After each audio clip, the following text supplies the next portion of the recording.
Salut à tous, enfin nous y voilà, le renouveau de la licence arrive dans quelques mois, l'occasion pour moi de vous faire un petit bilan de tout ce qu'on est susceptible de savoir sur le jeu via le monde de l'internet. Vous avez bien vu, ce Throne of Game sur Assassin's Creed Origins est divisé en deux parties, la première que vous regardez actuellement et la deuxième qui sortira quand j'aurai fini le mode histoire du jeu. Avant d'envoyer le générique, j'aimerais m'adresser à mes abonnés qui regardent cette vidéo. Je vous rappelle qu'il est possible de me poser des questions pour une future FAQ en commentaire de la vidéo derrière le trône 2. Je vous ai mis le lien en annotation à la fin de cette vidéo.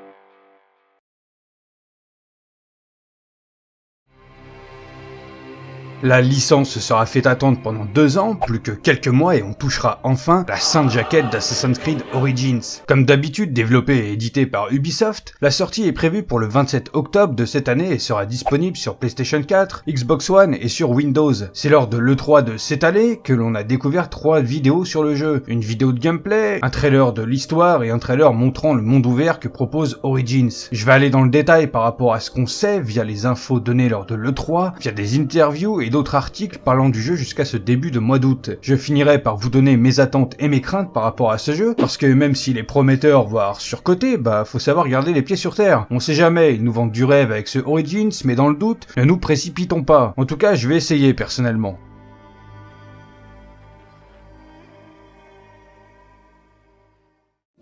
Alors l'histoire d'Origins nous plonge encore plus loin dans le passé que les autres Assassin's Creed, encore plus loin que le premier avec Altaïr, et encore plus loin que dans les petits passages du Moyen-Âge dans Unity. Dans Origins, l'histoire se déroule en -49 avant Jésus-Christ en pleine Égypte antique. Donc là clairement Ubisoft nous offre l'une des époques les plus demandées par les fans. Les BD Assassin's Creed avaient déjà exploité l'Égypte, mais l'histoire se situe en 1257 dans les tomes 4, 5 et 6.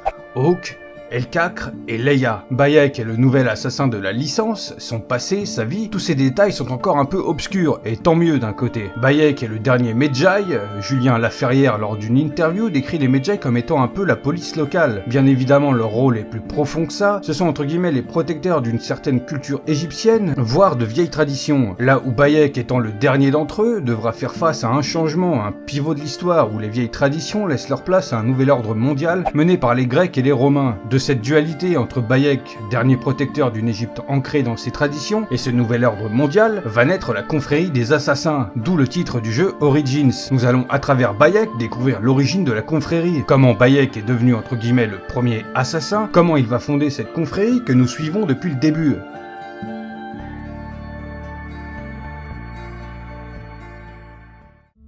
Énormément de changements au niveau du gameplay, ça va en perturber plus d'un de voir le gameplay d'Assassin's Creed complètement revisité, mais je pense que c'est sûrement le plus gros point fort de cette envie d'Ubisoft de relancer la licence. Et personnellement, j'ai une totale confiance envers l'équipe qui s'est occupée d'Origins, parce que c'est la même équipe qui s'était occupée d'Assassin's Creed Black Flag, qui est pour moi largement l'un des meilleurs opus de la saga. Comme je le disais, Origins a été développé par la même équipe de Black Flag, du coup on est en droit de s'attendre à une map encore plus grande et plus riche que celle proposée dans Black Flag. Cette fois-ci c'est un pays entier dans lequel nous allons parcourir, avec plusieurs villes et villages, un climat et un écosystème tout nouveau, avec de nouveaux animaux à chasser. L'IA du jeu a subi une totale refonte, fini les ennemis qui viennent mourir au combat chacun à leur tour, maintenant l'IA dispose des mêmes compétences que Bayek, à un peu de choses près. Et ça a été confirmé que des boss de niveau feront leur apparition. Chaque PNJ du jeu a son propre agenda, son propre chemin, ses habitudes, ce qui nous donne un monde vraiment immersif et vivant, comme Ubisoft l'avait proposé avec Watch Dogs 2, qui avait vraiment une ville vivante et dynamique. Le moteur graphique est le même depuis Black Flag, mais a subi d'énormes améliorations étant donné que la map du jeu est immense. La pseudo-nouveauté du gameplay de cet Assassin's Creed, c'est nous, l'aigle de compagnie de Bayek. C'est cool, c'est même l'une des choses que beaucoup de fans attendaient. Je me souviens du jeu Eagle Flight qui est sorti en fin d'année dernière, un jeu développé par Ubisoft of course, où l'on incarne un aigle tout simplement à faire du parcours aérien dans une ville de Paris 50 ans après la disparition de la vie humaine sur Terre. Un concept et un gameplay qu'on pouvait imaginer rentrer dans la licence Assassin's Creed un jour ou l'autre, mais finalement, comme on a pu le voir dans la vidéo de gameplay de l'E3, le gameplay de l'Aigle est une copie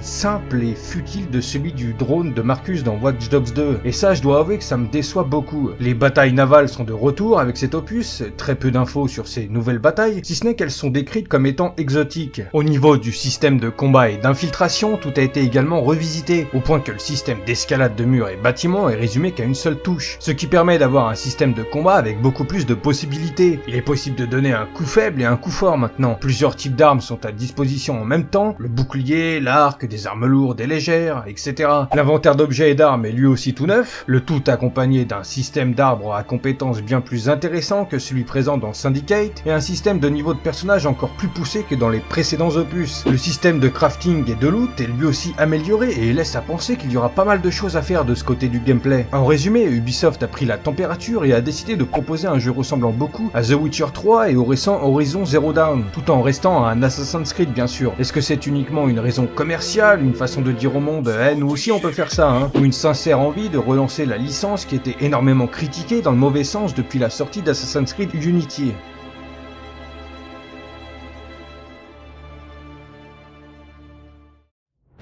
Ceux qui me connaissent le savent parfaitement, Assassin's Creed c'est vraiment l'une de mes sagas de jeux vidéo préférées, du coup pour ce nouvel opus j'ai effectivement d'énormes attentes et forcément d'énormes craintes en même temps. Je me considère comme faisant partie d'un certain groupe de fans ayant une certaine idée de la saga. Pour moi Assassin's Creed c'est avant tout une histoire transcendante, là où beaucoup n'y voient qu'un simple enchaînement d'histoires entourant un nouvel assassin et une nouvelle époque, moi j'y vois là la suite d'une histoire complexe et passionnante à suivre. Je parle bien évidemment de l'histoire Hors Animus qui est bel et bien l'histoire mère, le fil rouge d'Assassin's Creed, et ça Ubisoft l'a complètement perdu de vue depuis la sortie de Unity. Origins étant réalisé par la même équipe qui a pondu Black Flag, mes craintes sont pas mal amoindries puisque c'est Black Flag qui, je le rappelle, était le 4e opus de la saga. Beaucoup l'oublient ce détail alors que pourtant il est bien lisible sur le titre. Du coup ma grosse question par rapport à Assassin's Creed Origins c'est est-ce que l'histoire de la saga sera bien présente et si possible un peu plus intéressante et moins timide que ce qu'ils ont pu nous faire sur Assassin's Creed Syndicate avec de simples cinématiques. Comme on peut le voir à la fin du premier trailer d'Assassin's Creed Origins, Bayek a l'air de se friter à un espèce de serpent géant. Si tu débarques sur la série depuis peu, tu peux te dire ah ok, pas de souci, un peu de fantastique, ça a l'air cool, mais si tu suis la saga depuis le début, ce gros serpent qui attaque Bayek, bah c'est pas forcément rassurant. La licence a toujours gardé une certaine authenticité par rapport aux époques que la saga nous proposait, ça a toujours été plutôt réaliste, même si dans le fond on rentre dans une machine qui scanne ton ADN pour te faire revivre la vie de tes ancêtres, et on rencontre une ancienne civilisation qui sont devenues des sortes de divinités, mais ce côté fantastique n'intervenait jamais vraiment dans le gameplay. On a pu utiliser quelquefois la pomme d'Éden, on s'est battu contre des ennemis qui possédaient un objet de fragment d'Éden, mais c'est tout en gros. Là, ce serpent géant soulève pas mal de questions et nous affirme l'envie de cet opus à nous faire voir que le monde, l'univers d'Assassin's Creed, est finalement plus tendu vers le fantastique qu'on aurait pu le croire. Si ce côté fantastique reste discret, ça me dérange pas du tout. En revanche, si ça prend trop de place, bah là ça me gênerait. Pour conclure sur mes craintes et mes attentes, j'aimerais aborder quelques petits points qui font que Assassin's Creed Origins va vraiment changer les choses dans le gameplay, la façon de jouer à un Assassin's Creed. La minimap par exemple n'existe plus et laisse place à l'espèce de boussole en haut au milieu de l'écran, bien pompée de The Witcher et Horizon Zero Dawn qui eux-mêmes avaient bien pompé The Elder Scrolls. Est-ce que ça signifie que les points d'observation vont être différents ou bien disparaître carrément? Le système d'escalade étant réduit, on a plus de touches disponibles pour plus d'interactions et de possibilités. Sur le papier c'est très bien, mais d'après ce qu'on a pu voir, j'ai de grosses craintes. Le mode ralenti qu'on a pu découvrir sur le gameplay de l'E3 lorsque Bayek exécute un garde en tirant avec une flèche avec son arc, tout en étant en plein saut au ralenti, et le finisher toujours avec l'arc qu'on a pu voir toujours sur le même gameplay. Bah c'est deux choix de gameplay avec lesquels j'ai un peu de mal. Le petit ralenti style Horizon Zero Dawn, ça je peux l'avaler, pas de souci, mais ce tir finisher avec la possibilité de changer la direction de la flèche, j'aurais vraiment du mal avec si c'est quelque chose qu'on peut faire tout le temps. Si ça reste qu'un simple finisher d'assassinat, pourquoi pas? Vu la tonne de nouvelles armes à disposition, on a le droit de se demander si la lame secrète d'Assassin's Creed sera encore une fois laissée de côté. Et bah ils ont réussi à trouver une parade à ce manque d'intérêt pour cette dernière, en lui intégrant des possibles améliorations. J'ai envie de dire alléluia, hein, parce que ça fait pas mal d'opus que la lame ne fait presque plus partie du gameplay, que presque plus personne ne l'utilise. Du coup je suis assez content de ça. Et enfin la durée de vie du jeu a l'air d'être l'une des plus grosses, voire la plus grosse de la saga. Avant on avait pas mal de choses à faire une fois l'histoire principale du jeu finie, comme les plumes à collecter, les trésors, etc.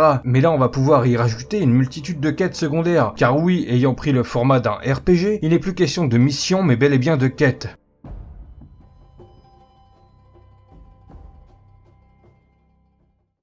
Cette année, on a le droit à énormément de versions collector pour Assassin's Creed Origins. L'édition standard, que la majorité des gens prendront, qui contient donc le jeu complet, toujours dans le prix standard de 70€ dans à peu près toutes les surfaces, à 2 exceptions près. La première, c'est que sur le site d'Ubisoft, le jeu est à 60€ en précommande. Donc si vous voulez économiser 10€, et bah voilà un bon plan. Et pour la deuxième exception, je vous lâche une info qui va vous mettre encore mieux qu'en allant sur le site d'Ubisoft. Depuis un bon nombre d'années, à chaque sortie d'un gros jeu vidéo, Carrefour propose le jeu à prix battant toute concurrence, on va pas se le cacher. Si vous allez à Carrefour durant les premiers jours de la sortie du jeu, vous aurez Assassin's Creed Origins pour 50 ou 55€. L'édition Deluxe à 70€ qui comporte le pack Deluxe, la carte du jeu et la bande son officielle. L'édition Gold à 90€ qui comporte le pack Deluxe et le Season Pass. L'édition Gods à 110€ qui comporte le pack Deluxe, la carte du jeu, la bande son officielle, le livre Artbook et la figurine de Bayek sur la statue de Sekhmet à 27 cm. L'édition Dawn of the Creed à 150€ qui comporte le pack Deluxe, le Season Pass, la carte du jeu, la bande son officielle, l'artbook, l'amulette de crâne d'aigle de Bayek,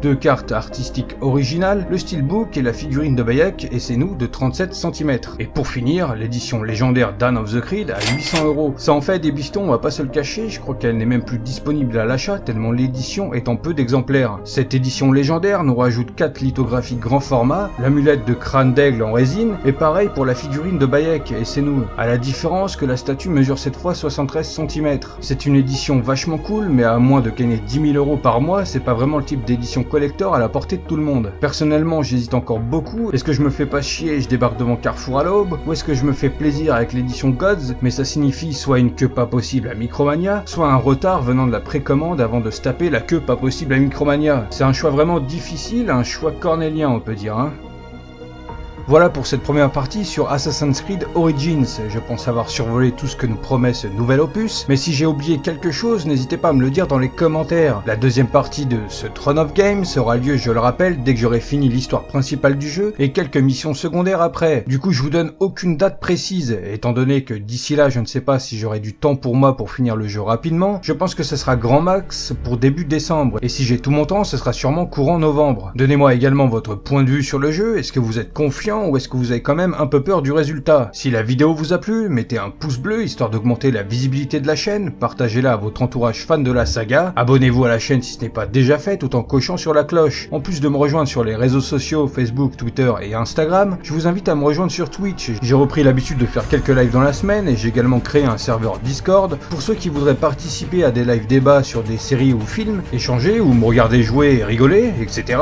Tous les liens sont en description. Sur ce, je vous dis à bientôt pour une prochaine vidéo.